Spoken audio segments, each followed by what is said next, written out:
En lo más profundo de un oscuro y abandonado bosque se encuentra una antigua cabaña en ruinas. Se dice que en ese lugar habita un ser maligno conocido como el Duende Infernal, un ser diabólico que se divierte con los juegos más mortales. Pero lo que sucedió en una noche fatídica superó todas las pesadillas imaginables.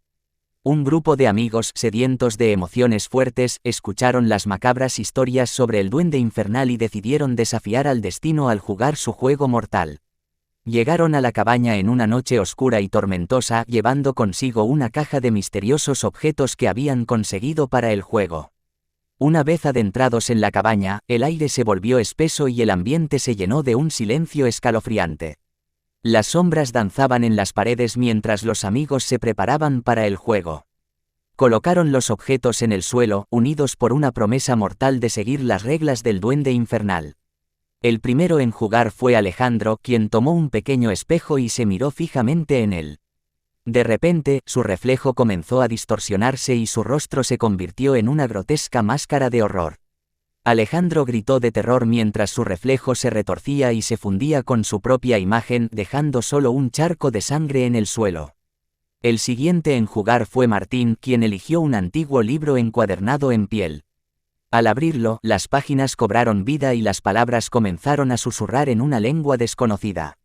Martín fue poseído por una fuerza sobrenatural, sus ojos se llenaron de una mirada vacía mientras sus manos se movían involuntariamente, trazando símbolos oscuros en el aire. Finalmente, su cuerpo se convulsionó y cayó al suelo sin vida, dejando el libro abierto y manchado de sangre. Los demás amigos, aterrados y desesperados, se dieron cuenta de que estaban atrapados en un juego mortal del cual no podían escapar. Sin embargo, decidieron continuar, impulsados por el miedo y la esperanza de encontrar una salida. Cada uno de los amigos enfrentó su propia pesadilla mientras el Duende Infernal se regocijaba en su sufrimiento. Algunos fueron perseguidos por figuras sombrías, otros fueron atormentados por alucinaciones horripilantes, y algunos incluso se enfrentaron a sus peores miedos personales. A medida que avanzaba el juego, los amigos se debilitaban física y mentalmente. Su cordura se desvanecía lentamente mientras luchaban por sobrevivir a las pruebas del Duende Infernal. Pero ninguno de ellos estaba dispuesto a rendirse. Finalmente, solo quedaba una persona, Lucía, quien se enfrentó cara a cara con el Duende Infernal. Con una mezcla de valentía y desesperación, ella desafió al ser maligno a un último juego, apostando su propia alma. El Duende Infernal aceptó con una sonrisa siniestra.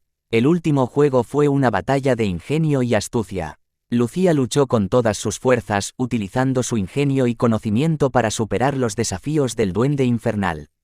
El aire se llenó de tensión mientras el juego llegaba a su clímax.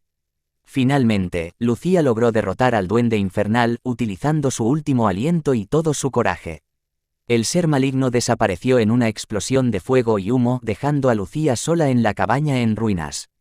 Agotada y herida, Lucía emergió de la cabaña, encontrándose con el amanecer y la luz del día. El juego mortal del Duende Infernal había terminado y ella había sobrevivido. Pero el recuerdo de esa noche infernal la perseguiría por siempre, recordándole la oscuridad que se esconde en los rincones más sombríos de la existencia. La historia del juego mortal del Duende Infernal se convirtió en una leyenda, una advertencia para aquellos que se atreven.